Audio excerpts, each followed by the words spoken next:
우습게 생각하는 사람이에요. 청년들하고 Q&A도 많이 하고 그런 거 좋아하고 하니까 말씀 끝난 이후에도 뭐 어떤 질문 사항 있으면 질문해 주면 이렇게 주님 안에서 답변 드리도록 할게요. 자, 청년의 때 어떻게 행복하십니까? 행복해요? 진짜로? 나의 청년의 때는 그렇지 않았던 것 같은데. 왜냐면 이제 많은 그 성인분들이 청년은 정말 좋은 때다 이런 얘기 많이 하죠. 그런 얘기 많이 듣죠. 왜냐하면 젊고 일단은 미래에 대한 희망이 있다. 그 힘이 있다. 에너지가 넘친다. 그래서 이제 청년의 때가 좋다 이렇게 얘기하는데 사실 그때를 지나본 사람으로서 보면 과연 내가 좋았을까 이런 생각이 들어요. 과연 나도 그때 그야말로 청년의 때가 푸르렀나 이런 생각이 드는데 그 반면에 또 이제 청년의 때는 뭐냐면 사실 그 갈등도 많고 생각도 많고 왜냐하면 미래가 불확실하기 때문에 그렇지 않아요, 여러분들? 그렇죠, 다. 그렇기 때문에 특히 이제 그리스도인들은 이 청년 때를 어떻게 보내느냐 이게 굉장히 중요하거든요. 그래서 워싱턴 모임에서도 워싱턴은 이제 몇몇 여기 이제 청년들은 알겠지만 그 남자 청년들이 많아요. 그러니까 이제 주로 남자 청년들을 위해서 이제 얘기를 많이 해주는데 20대 때 1년이 30, 40, 50대 때 5년, 10년을 좌우한다 이런 얘기를 많이 하는데 그만큼 청년의 때는 자유함도 있지만 책임도 따르는 그런 때인데 그 청년의 때를 어떻게 보내느냐에 따라서 사실 그 사람의 일생이 좌우된다.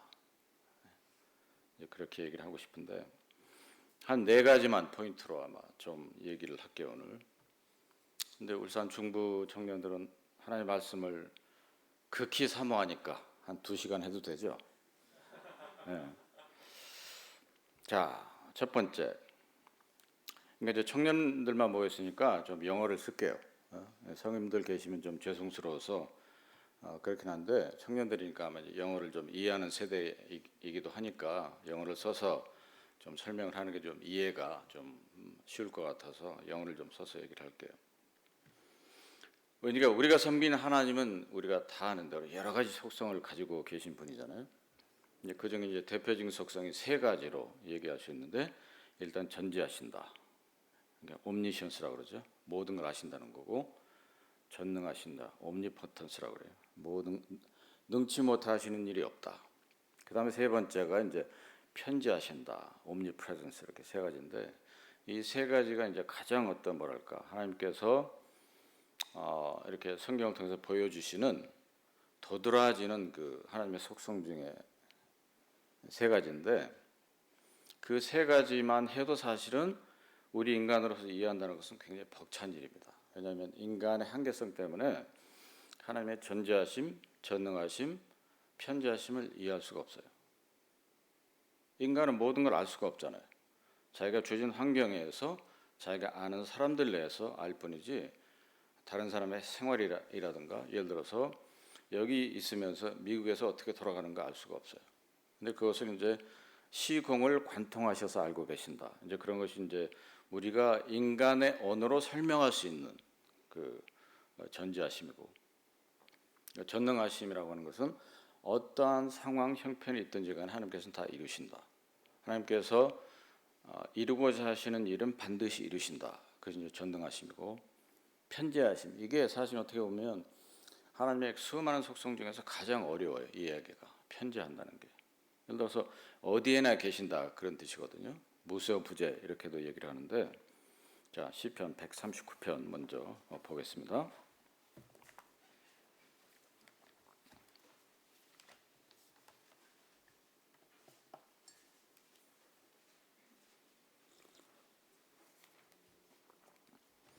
시편 139편 이제 그 하나님의 세 가지 속성을 대표적으로 기록하고 있는 그런 시죠. 자, 일단 1절부터 몇 구절만 볼게요. 여호와여 주께서 나를 감찰하시고 아셨나이다. 주께서 나의 앉고 일어섬을 아시며 멀리서도 나의 생각을 통촉하시오며 나의 길과 눕는 것을 감찰하시며 나의 모든 행위를 익히 하시오니 여호와여 내 혀의 말을 알지 못하시는 것이 하나도 없으시니이다. 주께서 나의 전후를 들으시며 내게 안수하였나이다. 이 지식이 내게 너무 기이하니 높아서 내가 능히 미치지 못하나이다. 내가 주의 신을 떠나 어디로 가며 주 앞에서 어디로 피하리까? 이렇게 나오죠. 그래서 그 전지하심에 대한 앞부분 읽었고 약간 이제 편지하심 그 해당되는 구절을 읽었는데, 즉 하나님께서는 일단 전지하신 분이다. 그래서 이제 그 사도 바울도 갈라디아서 1장에서 이런 말씀을 하세요. 어머니 태로부터 나를 택정하셨다. 그리고 이제 예레미야도 보면 1장에 복중에 짓기 전에 하나님께서 나를 아셨고 구별하셨다. 이런 기록이 있고, 에베소서 1장에도 보면 창세전에 그리스도 안에 우리를 택하셨다. 이런 표현들이 있어요. 이제 우리 어떤 지각으로는 이해가 되지 않지만 하나님께서 모든 것을 다 알고 계신다는 거예요. 그래서 영원 전부터 이 어린 양을 예비하셨고, 하나님의 타임 테이블대로 때가 이름에 어린 양께서 오셨고 세상 죄를 다 지시고 그 목숨을 내어 주시면서 결국은 구속 사역을 완성하셨고, 그리고 언젠가는 공중에 임하시는 거죠. 주님께서. 그리고서 이제 예언되어 있던 일들이 이제 하나씩 성취되는데, 이제 그러한 것처럼 하나님께서는 이 처음부터 끝까지 다 이제 이 일을 다 알고 계신다. 자, 여기까지만 이제 일단 얘기를 하고, 얘기하고 싶은 것은 뭐냐면, 하나님께서는 그 주권적인 뜻 가운데 모든 것을 이제 계획하시고 예비하시고 성취하시고 공급하신다. 요걸 이제 첫 번째 포인트로 좀 얘기를 해보고자 합니다. 즉, 이 하나님의 속성과 하나님의 그 주권적인 뜻은 사실 불가분의 관계가 있는 거예요. 그런 모든 속성이 조화 가운데 이루어짐 가운데 그 하나님의 주권적인 뜻이 계시는 거죠. 그 주권적인 뜻은 온 우주 만물뿐만이 아니고 이 지구를 포함해서 모든 지구상에 존재하는 개개인에게도 다 주권적인 뜻이 있어요. 특별히 이제 예수 그리스도를 통해서 거듭난 구원받은 모든 그리스도인 하나님의 자녀에게는 하나님의 주권적인 뜻이 있다라고 일단 그것을 이제 이해하고 싶은데, 그러니까 창세기 39장으로 가서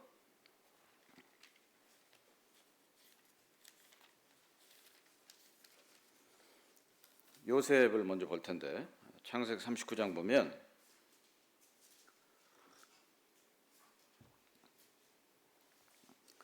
(39장) 2절 보면 읽겠습니다. 여호와께서 요셉과 함께 하심으로 그가 형통한 자가 되어 그 주인 애굽 사람의 집에 있으니, 그 주인이 여호와께서 그와 함께 하심을 보며 또 여호와께서 그의 범사에 형통케 하심을 봤더라. 그게 나오죠. 자, 그러면 몇 장 넘겨서 창세기 50장으로 가서 50장 19절 보면, 요셉이 그들에게 이르되 두려워 마소서, 내가 하나님을 대신하리이까? 당신들은 나를 해하리 하였으나 하나님은 그것을 손으로 바꾸사 오늘과 같이 만민의 생명을 구원하게 하시리 하셨나니, 당신들은 두려워 마소서, 내가 당신들과 당신들의 자녀를 기르리이다 하고 그들을 간곡한 말로 위로하였더라. 자, 여기 생각을 해보자고요. 하나님의 그 주권적인 뜻, 그러니까 sovereignty라고 하는, sovereign will 이렇게 얘기할 수 있어요. sovereignty. 그 주권적인 뜻은, 그러니까 이미 이제 요셉과 함께 하셨고, 그리고 12지파를 요셉을 통해서 건지실 것을 이미 그 주권적인 뜻 가운데 이미 계획하셨다는 거죠. 만약에 요셉이라는 사람이 없었다고 한다면 사실은 아마도 12지파가 이어지지 않았을 수도 있어요. 그 이스라엘 땅에 이제 기근이 들어가지고 애굽 땅의 그 형제들이 식량을 구하러 내려온단 말이에요. 내려와서 이제 결국은 식량을 구하고 요셉을 만나고, 그렇게 해서 이제 야곱까지 이제 내려오게 되고, 이렇게 되면서 그 이스라엘 12지파가 존속이 될 수 있었어요. 근데 만약에 가정이지만 요셉이라는 사람이 그 자리에 없었다고 한다면 어찌 될지 이제 알 수가 없는 거죠. 그래서 이제 그 요셉을 왜 그 자리에 두셨느냐? 그 얘기는 요셉의 생애에 대해서 우리가 잘 알죠. 팔려가고 그렇죠. 이스마엘 상인들한테 팔려가고 억울한 누명으로서 옥에 갇히고 옥에서 2년 동안 만 2년 동안 있었어요. 만 2년 동안 있고 나서 이제 결국은 능력을 인정받았어요. 왜냐하면 여호와께서 요셉과 함께 하셨으므로 그가 형통한 자가 되었다. 그래서 이제 다른 번역본에 보면 성공한 사람이 되었다. 이렇게 이제 번역이 되어 있는데 이제 요셉의 생을 보면 요셉이라는 사람이라고 하는 것은 뭡니까? 우리 주 예수 그리스도를 가장 생각나게 하는 성경 중의 인물이에요. 요셉의 삶 자체가 우리 주 예수 그리스도의 삶과 굉장히 많이 닮아 있어요. 그 이제 그런 그 가르침을 우리가 이제 많이 봤는데, 자 여기서 이제 얘기하고자 하는 포인트는 뭐냐면 요셉의 삶이 어릴 때부터 그 고난 역경 거치면서 그 형제들과 아비를 구하고 이런 것들 과정들 보면 하나님께서 하나님의 주권적인 뜻 가운데 sovereign will 가운데 이미 예비하셨던 거예요. 요셉이라는 사람을 통해서. 그리고 요셉을 그러한 과정을 거치게 하고 애굽의 두 번째 치리자가 되게 함으로 인해서 요셉으로 하여금 그 형제들 아버지를 이제 살릴 수 있는 그런 그 위치에 놓으셨다는 거예요. 그래서 요셉을 통해서 결국은 그 sovereign will 주권적인 뜻을 하나님께서는 때가 이름에 성취하신 거예요. 그래서 이제 achieve라고 할 수도 있고 supply라고 할 수 있어요. 그리고서 그 sovereign will이 처음부터 예비하시고 나서 실제로 그것이 이루실 때까지 요셉과 함께 하셨잖아요. 여호와께서 요셉과 함께 하심으로 이렇게 이제 기록이 되어 있는데 그 처음부터 끝까지 그것이 이루기까지 결국 하나님께서는 요셉과 함께 하시고, 즉 다른 말로 해서 providence라는 용어가 있는데 그것은 뭐냐면 하나님의 신적인 인도하심과 돌보심, 그렇게 이제 번역할 수 있어요. 적절한 번역이 이제 우리말로는 없어서 이렇게 길게 설명할 수밖에 없는데 providence인데 그것은 뭐냐? 신적인 인도하심과 돌보심이다. 지금 이제 세 가지 얘기했어요. 예비하셨고 그 주권적인 뜻에 따라서, 그리고 예비하신 것은 반드시 성취하신다. 그리고 성취하시기까지 인도하시고 돌보신다. 그 세 가지. 근데 또 하나가 있어요. 그 뭐냐면 다스리심이에요. governance, ruling over 이렇게 얘기하는데 뭐 다른 말로 reign over 이렇게 얘기할 수 있는데 그것이 뭐냐? 다스리심, 통치하심 이렇게 이제 얘기할 수 있어요. 그래서 이제 야곱 같은 경우는 보면 사실 그 하나님의 직접적인 개입, 통치하심, 다스리심, 거버넌스가 실제적으로 그의 삶에 드러났던 대표적인 또 인물 중 하나예요. 야곱이 어떻게 됐죠? 그 어머니와 같이 그 공모해가지고 에서를 속이잖아요. 이삭을 속이고, 그래서 야곱이 한 20년을 삼촌 라반의 집에서 그야말로 유랑의 삶을 살고 다시 돌아오면서 에서가 자기를 죽일까봐 또 염려도 하고 그 모든 가족을 대피시키고 이런 그 과정이 있었는데, 그래서 하나님께서는 물론 이제 요셉의 삶에도 다스리셨지만 야곱의 삶에 있어서 직접 개입하셔서 다스리셨다. 그 이외에 이제 성경 인물을 봐도 이러한 그 네 가지를 이제 볼 수가 있어요. 다시 한번 정리하면 하나님께서는 우리 모두 개개인에게 주님의 주권적인 뜻을 가지고 계신다. 그 뜻 가운데 예비함을 가지고 계신다는 거예요. 그리고 그 예비함을 하나님께서는 반드시 성취하신다. 그리고 그 성취하시기까지 모든 개개인의 삶을 인도하시고 돌보신다.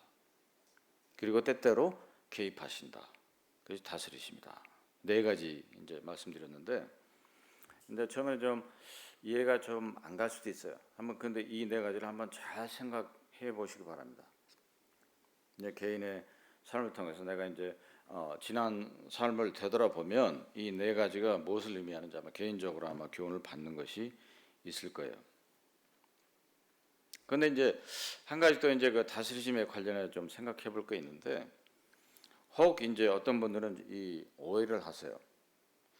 아마 그런 간증들 아마 들어봤을 거예요. 아, 내가 그 저기 뭐 이러이러한 그 죄악에 들었었는데, 근데 그 죄악이 어떻게 왔느냐? 유혹에 들어서 죄를 범했다. 사탄의 꼬임에 빠져서 넘어가서 그랬다. 근데 이제 그것이 이제 언뜻 들으면 믿음의 간증 같기도 하고 믿음에 근거한 어떤 얘기인 것 같기도 한데, 이제 그리스도인은 절대 이제 그것에 대해서 이제 혼돈을 하면 안 된다는 거예요. 그리스도는 더 이상 사탄의 다스림과 통제를 받지 않습니다. 자, 로마서 6장 가서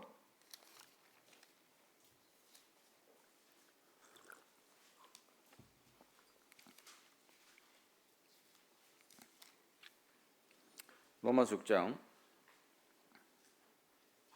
9절부터 볼게요. 로마서 6장 9절. 이는 그리스도께서 죽은 자 가운데서 사셨음에 다시 죽지 아니하시고 사망이 다시 그를 주장하지 못할 줄을 알미로라. 그의 죽으심은 죄에 대하여 단번에 죽으시며 그의 살으심은 하나님께 대하여 살으심이니 이와 같이 너희도 너희 자신을 죄에 대하여는 죽은 자요 그리스도 예수 안에서 하나님을 대하는 산 자로 여길지어다. 그래 되어 있죠. 다시 천천히 볼까요? 10절. 그의 죽으심은 죄에 대하여 단번에 죽으시며 그의 살으심은 하나님께 대하여 살으심이니 이와 같이 너희도 너희 자신을 죄에 대하여는 죽은 자요 그리스도 예수 안에서 하나님을 대하여는 산 자로 여길지어다. 즉 예수 그리스도를 구세주와 주인으로 그 안에서 거듭나고 섬기는 사람은 하나님께 대해서 살았다는 거예요. 죄에 대해서 죽고. 그리고 그 이제 12절 보면 그러므로 너희는 죄로 너희 죽을 몸에 왕노릇하지 못하게 나오죠. 그게 이제 다스리심이거든요. reigning over, governing. 왕노릇하지 못하게 하여 몸의 사욕을 순종치 말고 또한 너희 지체를 불의의 병기로 죄에게 드리지 말고 너희 자신을 죽은 자 가운데서 다시 산 자같이 하나님께 드리며 너희 지체를 의의 병기로 하나님께 드리라. 거기 나와 있죠. 뚜렷하게 13절을 보면 우리가 알 수 있어요. 13절 초반에 너희 지체를 불의의 병기로 사탄에게 드리지 말고 이렇게 말씀하고 있잖아요. 그렇죠? 너희 지체를 불의의 병기로 죄에게 드리지 말고 이렇게 돼 있죠. 그러니까 하나님 아니면 죄예요. 그리고 그 뒤에 이제 13절 후반에 보면 너희 지체를 의의 병기로 하나님께 드리라 이렇게 돼 있죠. 그러니까 나의 지체를 하나님께 드릴 거냐, 죄에 드릴 거냐 이 둘 중에 하나지 하나님께 드릴 거냐, 사탄에 드릴 거냐 그 얘기가 아니에요. 구원받기 전에는 겁나기 전에는 그 내 영이 사탄의 통제를 받아요. 사탄이 내 영을 위에서 이제 왕노릇 하는 거지만 거듭난 후에는 나의 왕노릇 하시는 분이 하나님으로 바뀌는 거죠. 요 차이를 이제 아는 것이 굉장히 중요하다. 특히 청년회 때. 그래서 왜냐하면 이런 얘기를 내가 강조하는 것은 뭐냐면 내가 예를 들어서 나의 실수로 인해서 어떤 그 범죄에 들었는데 그것을 뭡니까? 사탄의 핑계를 댄다는 거죠. 절대 그런 건 아니에요. 그래서 이 로마서 6장 11절에 굉장히 강한 어조로 기록된 구절입니다. 그래서 좀 부연해 설명을 하면 이런 얘기예요. 11절 보면 제발 내가 너희들한테 부탁하는데 이제 혼동하지 마라. 응? 명심해야 될 건 뭐냐? 너희 자신 죄에 대해서 이미 죽었다. 그리고 그리스도 예수 안에서 하나님께 대해 살았다. 그러니까 더 이상 죄의 종로로 하지 말아야 되지 않겠냐. 이런 간곡한 어조의 부탁이에요. 그렇기 때문에 우리가 이제 늘 생각해야 될 것은 하나님의 예배하심과 그리고 성취하심과 혹은 공급하심과 그 다음에 인도하심과 돌보심, 프로비던스. 그 가운데 하나님께서는 우리의 삶에 개입하셔서 왕노릇 하신다, 다스리신다, 통치하신다. 이 네 가지를 항상 기억하면 사실 이제 정신이 번쩍 들죠. 나도 이제 개인적으로 늘 이 네 가지를 어떤 삶에 나의 어떤 행동이나 결정을 하게 될 때 늘 이렇게 기억하고 실행하고자 이제 노력하는데, 아무튼 청년의 때 이런 것들을 좀 생각을 하고 삶을 살면 좋겠습니다. 이제 우리 그 시편 139편에 읽었듯이 하나님께서 나의 앉고 일어섬을 아세요. 그 멀리서도 나의 생각을 통촉하신다, 아신다는 거고, 그리고 내가 눕는 것도 아시고, 나의 가는 길을 아시고, 그리고 나의 혀의 말을 모르시는 것이 없다, 이렇게 이제 표현하고 있잖아요. 그것이 뭐냐면 다윗이라는 사람이 이제 기록한 시인데, 다윗이 굉장히 다윗이 쓴 그 시를 보면 영적으로 뛰어난 그 통찰력을 가졌던 사람이 분명해요. 다윗은 이제 그런 것들을 절실히 깨닫고 이제 그것을 이제 그 깨달음을 시로 이제 기록을 했다고 하는 거죠. 그래서 이제 다시 한번 이제 얘기를 하면, 하나님께서는 나의 삶을 통해서 모든 것을 계획하고 계신다. 그것이 이루실 때까지 우리를 인도하시고 돌보신다. 그리고 때때로 우리가 뭐 샛길로 빠지거나 할 때 직접 개입하셔서 다스리신다. 이 어떤 이런 원리를 벗어나서 삶을 살아가는 사람은 없어요. 모든 인간은 다 똑같습니다. 자, 두 번째 포인트는 뭐냐면 하나님의 그 예비하심인데, 나를 향한 예비하심이 분명히 있어요. 개인마다 다르기 때문에 다 얘기할 수는 없죠. 예비하심이 분명히 있는데, 특히 이제 청년의 때 뭐냐면 불안하고 쉽게 어떤 터널이 끝이 안 보인다고 하잖아요. 내가 어려움 가운데 있을 때, 예를 들어 자비라든가 그런 게 안 됐을 때, 어려움 가운데 있을 때 굉장히 낭망하기도 하고 조바심이 나고 때때로 이제 불평도 하게 되고 이렇게 되는데, 또 두 번째 강조할 포인트는 뭐냐면 하나님께서 계획하신 것, 예비하신 것은 반드시 이루신다. 그런데 그때까지 하나님의 때 이를 때까지 결국은 인내가 필요하다고 하는 거예요. 인내가. 예를 들어 이제 그 잡 서치 같은 경우도 이제 마찬가지잖아요. 이제 그런 그 상담을 이제 종종 받는데, 형제님 어떻게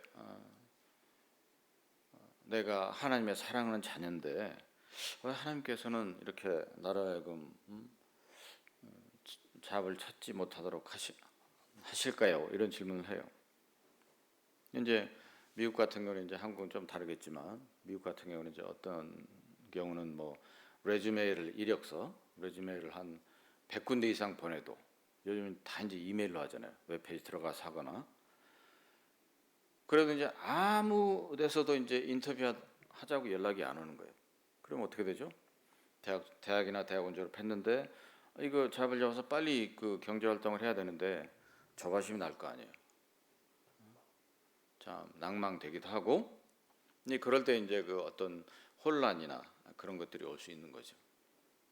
그런데 이제 중요한 것은 결국 그리스도인은 하나님의 뜻이 이루어질 때까지, 성취될 때까지 기다릴 수 있어야 된다라고 하는 건데, 자, 야고보서 1장 보면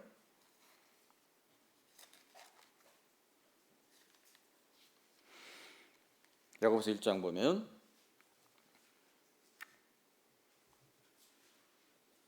1장 3절, 이는 너희 믿음의 시련이 인내를 만들어내는 줄 너희가 알미라.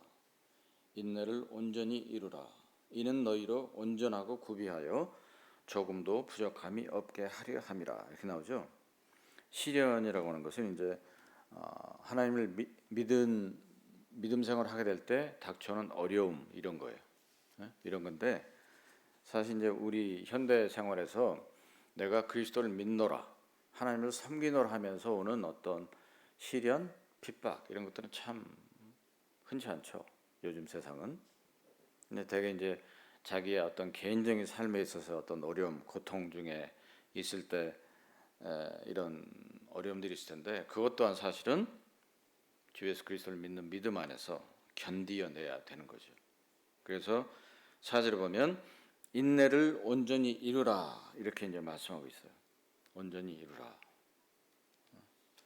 그 인내를 이제 이루는 과정 가운데서 사실 우리가 실수할 수도 있거든요. 그래서 여기서 보면 이루라라고 이제 번역이 되어 있는데, 좀 이제 온전하라 그렇게 돼 있죠. 온전히 이루라 이렇게 이제 번역이 됐는데 좀 이제 원어상 의미를 좀 가미해 설명을 하면 이제 흠이 없이 인내하라 이런 의미를 담고 있어요. 흠이 없이. 그 가운데서 인내하는 과정 가운데 우리가 예를 들어서 뭐 실수할 수도 있고 유혹에 넘어갈 수도 있고 그럴 수 있죠. 그런 것들이 없이 끝까지 이제 주님께서 성취하실 때까지 이루어 가라 이런 의미를 이제 담고 있다고 하는 거죠. 한 가지 예를 더 들어보면 요즘 아마 초등학생들도 아마 다 그 셀폰을 갖고 있을 거예요. 그렇죠? 근데 이제 뭐 예를 들어서 초등학교 뭐 5, 6학년쯤 되면 아마 최신 뭐 아이폰 이런 걸 쓰는 아이들이 있을 것 같은데 한국에서 예를 들어 그리스도인의 가정의 그 한 아이가 아빠 엄마 우리 그 클래스의 반 이상이 최신 아이폰 14 그것을 다 갖고 있는데 아빠 엄마 나도 사줘 이렇게 때를 쓸 거 아니에요. 그럴 때 이제 그 제대로 된 부모라고 한다면 그냥 그 애가 사달라고 한다고 해도 그냥 사주지 않을 거예요. 왜냐면 아이는 그걸 갖고 싶으니까 왜 성숙하지 못하니까 기다리지 못하니까 그것을 또 안 사주게 되면 불평할 수밖에 없고. 근데 이제 부모들 같은 경우는 여러 가지 생각하잖아요. 이 전화기를 사줌으로 인해서 얘가 학교 공부에 뭐 좀 지장을 받지 않을까, 시간 관리를 잘 못하지 않을까, 너무 또 전화기만 보고 있으면 이 건강이 안 좋아지지 않을까 이런 여러 가지를 생각하잖아요. 그렇게 해서 그 부모가 정한 때가 있단 말이에요. 이 어느 때 예를 들어서 뭐 한 중3 때 가면 고1 때 가면 얘 스스로 어떤 시간 관리를 할 수 있을 때 그때가 아마 적기가 아니겠느냐 그렇게 해서 이제 상의를 해서 이제 사주고자 하는 게 부모의 마음이란 말이죠. 그러니까 이제 이런 어떤 쉬운 예를 들어보면 사실 이런 면에서 이제 우리가 좀 하나님께서 우리를 향하신 그 계획과 그 성취하심의 그 타임테이블을 조금이나마 이제 이해를 할 수 있다라고 하는 거예요. 우리는 이제 뭔가 내가 계획한 것이 안 됐을 때, 그것이 더디 됐을 때 조바심이 나고 낙심하게 되고, 그렇죠. 긍정보다는 부정이 앞서고 이렇게 되는데 그 내가 생각하는 때와 하나님께서 생각하시는 그 최적의 때는 다르다. 그것이 만약에 이루어지는 것이 오래 걸린다고 한다면 그리스도는 그것을 능히 이겨낼 수 있는 인내심을 가져야 된다. 이게 이제 지금 두 번째 포인트예요. 근데 두 번째 포인트가 사실은 쉽잖아요. 저도 이제 개인적으로 그런 경험들을 해봤기 때문에 쉽지 않은데 그리스도인을 한다면 정말로 이런 것들을 잘 생각해야 된다. 거기에 관련해서 한 두 구절만 더 볼게요. 자, 누가복음 11장으로 가서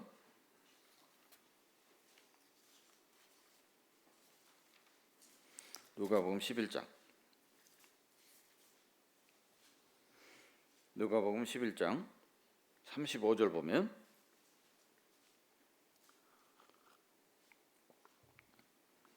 그러므로 내 속에 있는 빛이 어둡지 아니한가 보라. 내 온몸이 밝아 조금도 어두운 데가 없으면 등불의 광선이 너를 비출 때와 같이 온전히 밝으리라 하시니라. 이 구절이 굉장히 중요한 구절인데 거기 보면 그 내 몸이 밝아 조금도 어두운 데가 없으면 이렇게 돼 있죠. 그래서 이제 그 앞에 이제 주님께서 이제 설명할 때 등불 예를 들어 설명하셨는데 눈 설명하시고 34절 한 구절 위에 보면 이렇게 말씀하죠.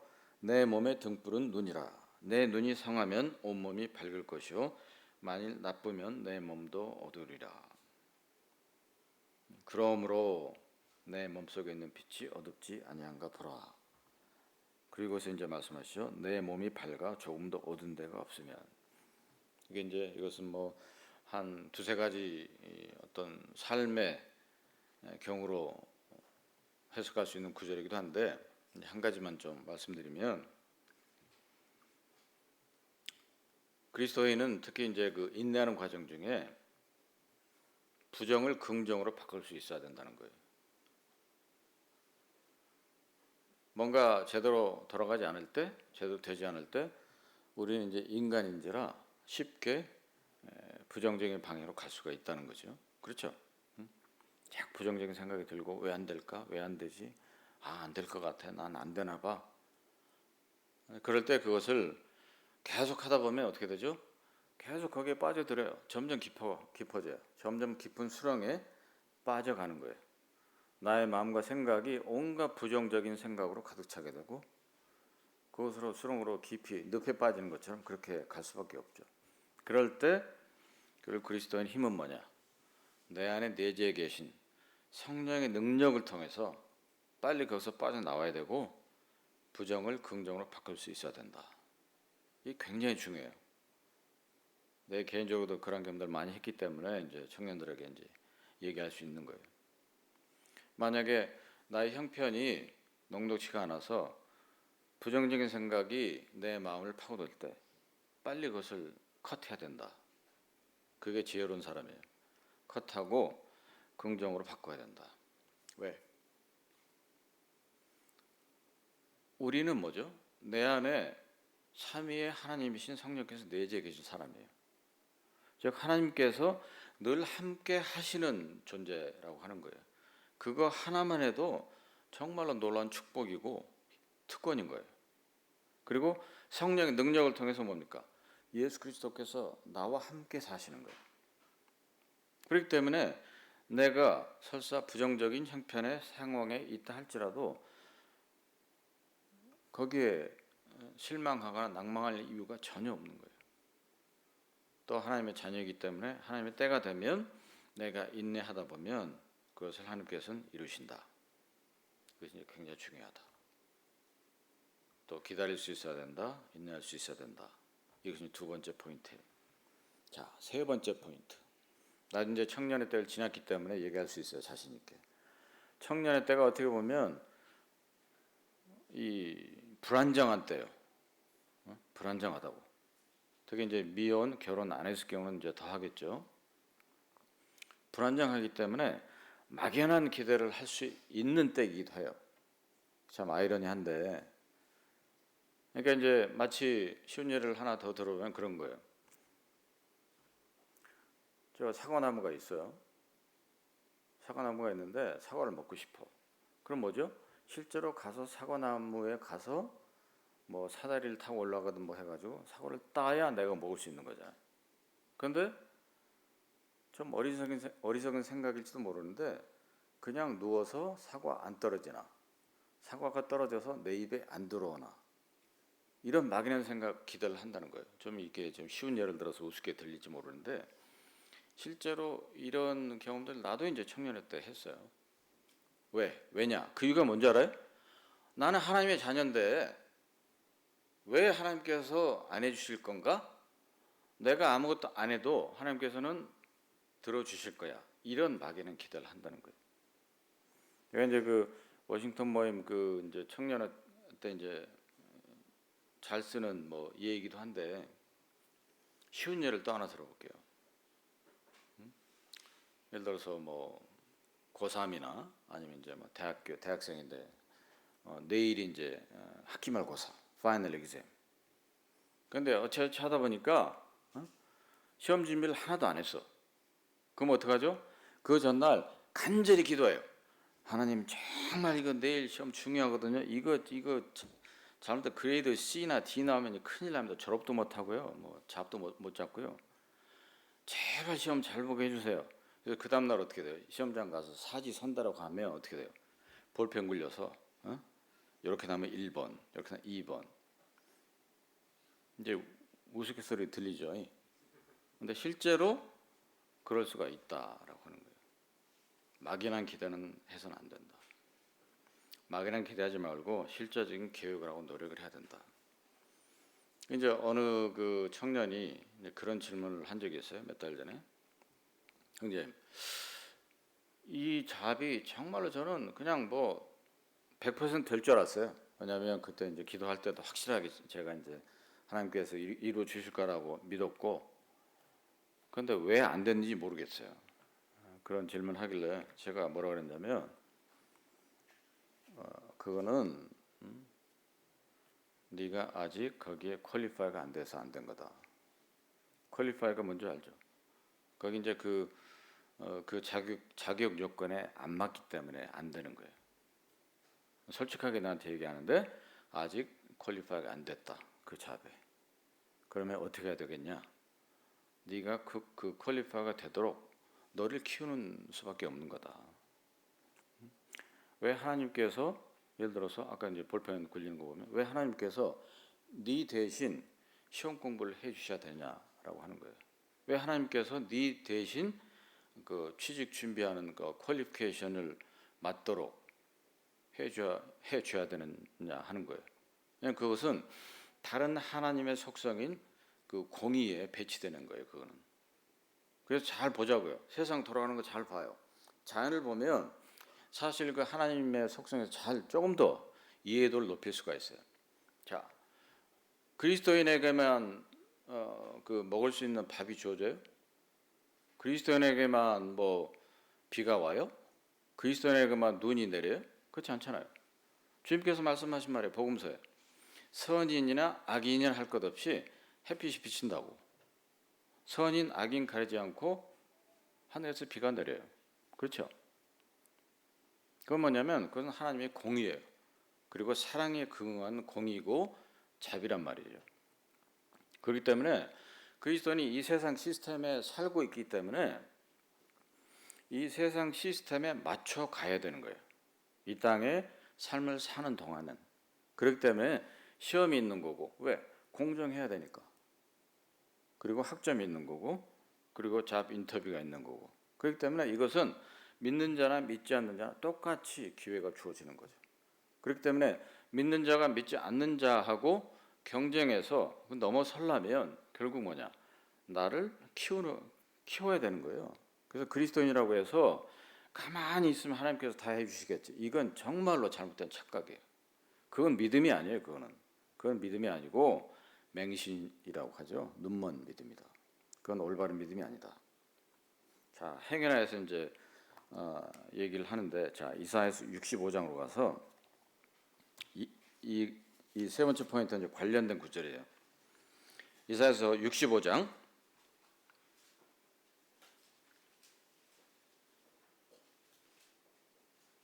11절 보면 이렇게 말씀하고 있어요. 오직 나 여호와를 버리며 나의 성산을 잊고 가덱에 상을 베풀어 놓으며 문희에게 석군수를 가득히 붓는 너희여 이렇게 돼 있죠. 그게 이제 갓 그리고 문희라고 나오죠. 갓은 이제 무엇을 말하느냐? 운수신이요, 운수. fortune, luck. 이제 이 당시에 이제 이것을 믿었던 그 족속들이 있었죠. 그 이름이 갓이요, 갓. 그리고 문희라고 되는데 그것은 뭐냐?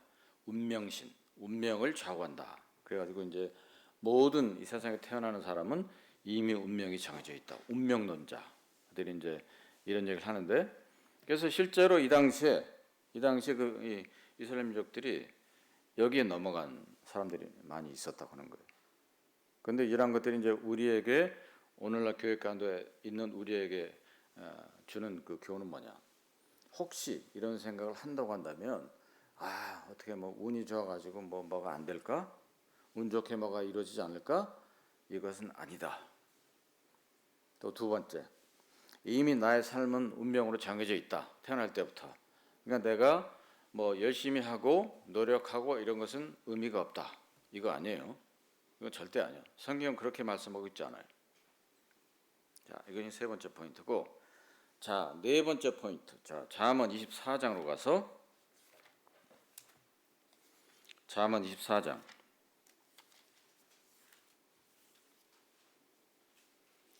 이게 지혜의 장인데 잠언 24장. 시간 되면 잠언 24장을 이렇게 천천히 한번 읽어보세요. 몇 구절만 보겠습니다. 잠언 24장 30절. 24장 30절. 내가 증왕해. 아마 개역개정은 다르게 번역이 되어 있을 거예요. 이건 처음 나온 개역성경이라서 증왕해 한자인데 뭐냐면 일찍이 뭐 지나간 때 이런 얘기예요. 내가 증왕해 게으른 자의 밭과 지혜 없는 자의 포도원을 지나며 본즉 가시덤불이 퍼졌으며 거친 풀이 지면에 덮였고 돌담이 무너졌기로 내가 보고 생각이 깊었고 내가 보고 훈계를 받았었노라. 네가 좀 더 자자 좀 더 졸자 손을 모으고 좀 더 눕자 하니 내 빈궁이 강도같이 오며 내 곤핍이 군사같이 이르리라.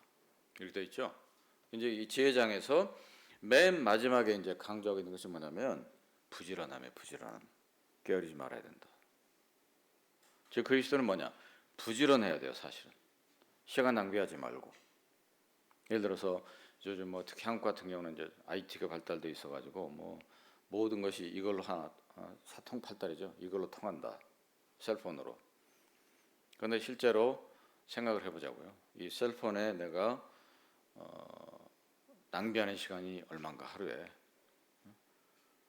이 시간을 조금이나마 줄여서 제 말씀을 묵상하고 읽고 어떤 그 신앙 서적을 본다든가 이런 것들이 중요하지 않나. 무엇보다 중요한 것은 뭐냐? 부지런해야 된다. 그리고 그 부지런한 것이 일관성이 있어야 된다. 이게 중요하죠. 자, 24장 보면 그 3절 보면 그 지혜와 명철에 대해서 총명에 대해서 이제 말씀하고 있는데 3절 보면 집은 지혜로 말미암아 건축되고 명철로 말미암아 견고히 되며 그 집이라고 표현되어 있죠. 그것은 뭐냐? 우리 그 인간의 삶을 비유적으로 표현하고 있어요. 즉 집은 지혜로 말미암아 지혜가 뭐죠? 성경적인 정의는 하나님을 경외하는 게 지혜예요. 지혜고 총명은 뭡니까? 악에서 떠나는 게 총명이에요. 지혜로 말미암아 건축되고 명철로 말미암아 견고히 된다. 즉 총명으로 말미암아 견고히 된다. 그 또 방들은 거기 나와 있죠. 그 방들은 지식으로 말미암아 각종 귀하고 아름다운 보배로 채우게 되느니라. 지혜 있는 자는 강하고 지식 있는 자는 힘을 다하나니 너는 모략으로 싸우라. 승리는 모사가 많음에 있느니라. 이 모사라는 말이 나오잖아요. 이 모사가 뭐냐? 그 전쟁터에 나갔을 때 그 장군을 보좌해 가지고 그 전세를 파악해서 장군에게 이제 어드바이스를 해서 장군 최종 결정해서 이제 승리하도록 돕는 역할을 하는 게 모사잖아요. 그래서 그만큼 이 지혜와 총명은 우리의 삶에 있어서 중요하다. 그리고 우리의 영적인 집을 짓고 그 영적인 방들을 하나님의 지식으로 채우라 이렇게 돼 있죠. 방들은 지식으로 말미암아 각종 귀하고 아름다운 법으로 채우게 된다. 그 고로새 2장에도 보면 그 예수 그리스도 그분이 뭡니까? 우리의 보화다 이렇게 표현되고 있죠. 그래서 그만큼 이 지혜로운 삶을 사는 것 그 중에 하나가 뭐냐? 부지런하고 일관돼야 된다. 이게 이제 강조하고자 하는 이게 네 번째 포인트가 되겠습니다. 근데 이제 우리가 이제 이런 것들을 쭉 네 가지 포인트를 봤는데 결국 그리스도는 뭐냐? 그리스도의 시민권은 뭐죠? 하늘에 있죠. 다 알듯이 하늘에 있다. 그리고 주님께서 이제 누가복음 17장에도 이제 그런 말씀하셨어요. 하나님의 나라가 이미 너희 안에 있다. 이제 사실은 그 너희 중에 있다가 더 이제 올바른 표현인데 원어상으로 너희 중에 있는 거예요 지금. 하나님 나라가 이 땅에 이제 우리가 이제 모든 그리스도인이 이제 주님 나라에 이르면 온전한 하나님 나라를 볼 수가 있고 경험할 수 있는데 그 전까지 이 땅에서 일종의 축적 하피로 그리스도의 삶에 혹은 하나님의 교회에 축적 하피로 이제 실현돼 가고 있는 거예요 지금 하나님의 나라가. 그렇기 때문에 하나님의 나라니까 하나님이 왕이시잖아요. 왕이시니까 왕이 통치하는 모든 나라는 뭐죠? 그 나라에 룰이 있어요. 법이 있듯이. 그렇죠. 그 룰과 법이 뭐냐? 결국 하나님께 주신 성경이다. 그렇기 때문에 모든 그리스도인은 그 룰, 하나님의 법을 제대로 알고 있어야 되고 그것이 뭡니까? 하나님을 아는 지식이잖아요. 그 지식으로 나의 영적인 방들을 채워가야 되는 거예요. 그 집은 결국 베이스가 뭐냐? 기초는 뭐냐? 결국은 하나님의 지혜, 하나님의 지혜가 성경에서 무엇을 말씀하시느냐. 그 지혜를 토대로 집이 건축이 되고, 그리고 청명, 명철, 악에서 떠남으로 말미암아 나의 집이 더욱더 견고히 사는 거죠. 그리고 그 집을 구성하는 많은 방들이 있는데 그 방들을 어떻게 내가 채워갈 거냐. 그것이 뭐냐? 하나님의 말씀으로 채워간다. 그리고 말씀 가운데 보여주신 그 예수 그리스도의 성품으로 사실은 우리가 채워가는 거죠.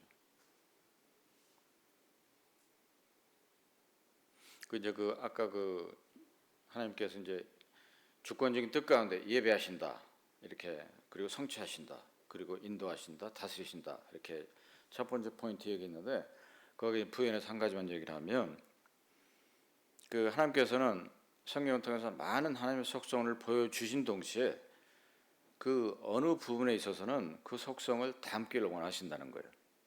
이 땅에 있는 하나님의 자녀로 하여금 닮을 수 없는 속성도 있고 닮아서 안 되는 속성도 있지만 담기를 원하시는 속성이 있어요. 그 중에 하나가 뭐냐면 하나님께서 예비하시고 공급하시는 이 속성, 이거는 담기를 원하세요. 한 예를 들어볼까요?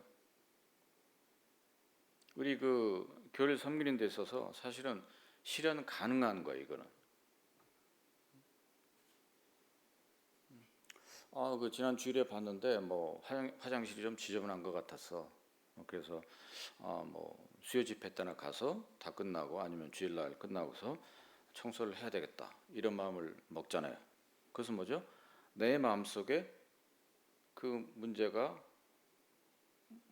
들어왔고 그 청소할 것을 내가 예비하는 거예요. 준비하는 거예요. 그리고 나서 실제로 수요일날이나 주일날 가서 실제로 내가 청소를 하게 되면 그것을 성취하는 거잖아요. 이것도 이제 뭐냐면 그 하나님의 그 네 가지 원리를 사실 실현할 수 있는 우리 삶에서 쉬운 예가 되겠다. 그럼 이제 그 지난 주일에 보니까 어느 형제가 참 표정이 안 좋아 보였어. 무슨 일이 있나? 한번 그 형제를 좀 만나서 교제를 해봐야 되겠다. 그래서 얘기를 들어보고 도울 수 있는 게 있으면 좀 돕고 싶다. 이것도 뭐냐면 그 사정을 보고 예비하고 준비하고 실제로 그 때에 맞춰서 내가 실현할 수 있는 거죠. 이러한 것들이 이제 우리가 우리의 삶에 있어서 또 교회를 섬기는 데 있어서 실천할 수 있는 부분이다. 이 이외에도 많은 예들이 있을 거예요. 가정에도 마찬가지고 가족 간에도 그렇고 특히 이제 교회 내에서 이러한 그 성경에서 배울 수 있는 그 원리들을 실제적인 삶에 적용하면 좋겠다. 이런 얘기를 하고 싶고요. 자, 네 가지 포인트 다 이제 충분히 설명이 됐다고 생각을 하고요. 이제 마지막으로 이제 하고 싶은 건 뭐냐면, 어쩌면 가장 중요할지 모르겠는데, 그리스도인이라고 한다면 나의 한계를 스스로 정하지 마세요. 나의 한계를 내 스스로 정하는 것이 아니고 나의 한계는 뭐냐? 주님께서 정하신다. 우리는 몰라요. 내가 무슨 일을 할지, 어떠한 일을 할지, 어떠한 모습으로 주님을 섬길지, 내가 이 땅에서 삶을 마감하고 주님 나라 이르렀을 때 주님께서 나를 어떻게 평가하실지, 그리고 나의 후세들이 나를 어떤 사람으로 얘기할지, 기록할지 나는 잘 몰라요. 근데 이제 우리가 흔히 하기 쉬운 실수 중에 하나는 뭐냐면 나의 한계를 내가 스스로 정하는 것으로 착각을 한다는 거예요. 절대 그리스도는 그런 삶을 사는 사람이 아니에요. 요셉을 보면 알잖아. 요셉, 느헤미야 경도 마찬가지, 모세도 마찬가지예요. 그들은 그들의 인생의 향방, 그들이 해야 될 일들을 사실 그들 스스로 정하지 않았어요. 다 하나님께서 인도하신 대로 예비하심에 맡겼고 그것이 성취될 때까지 인내했고 그것이 성취되었고 실제로, 그리고 하나님께서는 그 과정 가운데 늘 함께 하셨고 그들을 인도하셨고 보호하셨고 그리고 때에 따라 개입하셔서 다스리셨죠. 그렇기 때문에 절대 나 한계를 정하지 말라. 이제 또 한 가지만 또 얘기하고 싶은 것은 네, 이제 그 워싱턴 청년들에게 또 이제 워싱턴을 방문하는 청년들에게 종종 하는 얘기인데 이 세상에 있는 세상 하는 일 있잖아요. 이제 우리는 이제 또 한 가지 좀 혼동을 일으킬 수 있는 게 뭐 거룩한 일, 거룩하지 않는 일 그것을 구분하는 경향이 있어요. 예를 들어서 교회를 섬기는 일, 복음 전하고 교회를 섬기는 일은 거룩하고 내가 뭐 공부하고 직장에서 일하고 하는 것은 거룩하지 않는 일 이렇게 구분하는 경향이 있는데 그것은 사실은 보면 어떤 면에서 보면 그거 바람직한 건 아니에요. 물론 구분이 있긴 하지만 왜냐 모든 그리스도인은 제사장이다 이렇게 말씀하고 있잖아요 신약에서. 이전에는 이제 아론 지파 이렇게 몇몇 레위 지파 사람들만 이제 제사장으로 섬겼지만 신약에서는 전혀 다른 얘기예요. 은혜 시대 교회 가운데 있는 모든 그리스도인은 주님께서 제사장이다. 그럼 제사장은 뭐죠? 거룩한 제사를 드리는 사람이에요. 기본적으로. 그렇기 때문에 내가 하는 모든 것은 사실은 거룩해야 돼요. 제사장들이 그때 이제 모세 때 성막에 제사 드리기 전에 사실은 뭐 그 기름으로 많은 것들을 거룩하게 했고 피 뿌려서 거룩하게 했잖아요. 성결케 하고 마찬가지로 우리의 삶 자체가 교회를 섬기는 일이든 복음을 전하는 일이든 세상에서 뭐 하는 일이든 다 거룩한 거예요. 그렇기 때문에 사실은 구분이 없어요. 그렇게 보면. 그래서 또 이제 자주 하는 얘기가 뭐냐면 예를 들어서 회사 생활에서 너희들 힘들지? 물어봐 힘들다고 그래요. 근데 이 회사 생활하고 그리고 사람들하고 부딪히고 갈등도 겪고 뭐 미움을 받기도 하고 미워하기도 하고 실제로 해요. 많이 부딪히기도 하고 사람 사이에 스트레스도 받고 근데 그러한 것들을 부정적으로만 생각하면 한이 없다. 그것을 긍정으로 바꿀 힘이 있어야 된다. 그리스도인은. 왜냐? 그런 것들을 통해서 배울 수 있기 때문에. 그래서 이 세상에서 하는 일은 하나님을 더욱더 영적으로 잘 섬기기 위한 훈련장이다. 이런 얘기를 한단 말이에요. 자주. 마찬가지예요. 저도 마찬가지고 여러분도 마찬가지예요.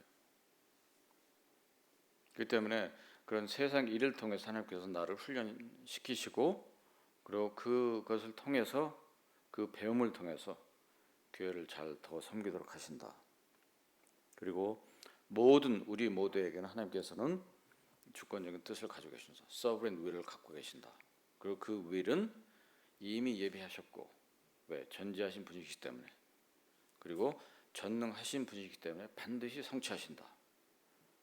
그리고 그때까지 하나님께서는 우리를 인도하시고 돌보신다. 그리고 다스리신다. 그렇기 때문에 이런 전체적인 큰 그림을 보고 우리가 우리의 삶을 매일매일 살아가는 게 정말로 중요하다. 그리고 막연한 기대 하지 말라. 실제적인 노력과 그리고 계획이 필요하다. 그리고 부지런하고 시간 낭비하지 말고 일관성을 가지고 계속해서 가야 된다. 절대 나의 한계를 내 스스로 정하지 말고 나의 한계는 주님께서 정하신다. 그것을 믿고 우리 모두가 살아갔으면 좋겠습니다. 자, 기도하고 마치겠습니다.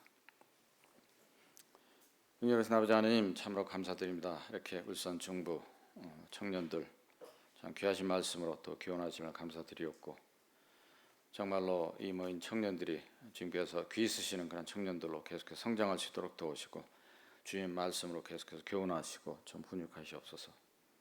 그리고 어디 있든지 간에 무슨 일을 하든지 간에 언제나 참 하나님의 그 사신으로서 최선을 다하는 그런 청년들이 될 수 있도록 도우시고 주님께서 이들의 삶을 통해서 모든 영광, 경배, 찬양을 받으시길 원합니다. 참 귀하신 말씀 인도하심을 감사하옵고 정귀하시고 살아계시고 다시 오실 우리 주 예수 그리스도로 감사하며 기도합나이다. 아멘.